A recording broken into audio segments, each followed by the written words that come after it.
ছেড়ে দেওয়ার মধ্যে সুখ আছে।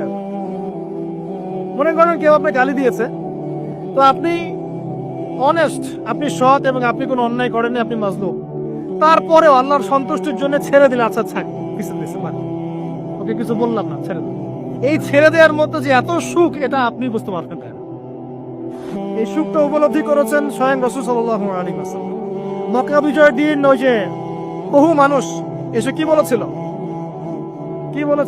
ভয়ে কাঁপছে যে রাসূল সাল্লাল্লাহু আলাইহি ওয়াসাল্লাম তাদেরকে আবার মৃত্যুদণ্ড দেন কিনা, আছে না?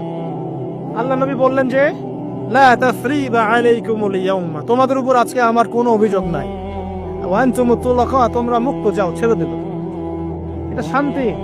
ইউসুফ আলাইহিস সালামের ভাইরা কুয়াতে ফেলে দিয়েছিল না, সেখান থেকে মিশরের বাজারে, সেখান থেকে রাজপ্রাসাদে, সেখান থেকে জেলখানায়, জেলখানা থেকে রাষ্ট্র ক্ষমতায়। কি লাইফ ট্র্যাজেডি, লাইফের ট্র্যাজেডি দেখেছেন?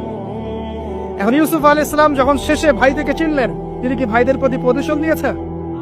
বলেছেন যাও, মাফ করে দিলাম, এটাই শান্তি।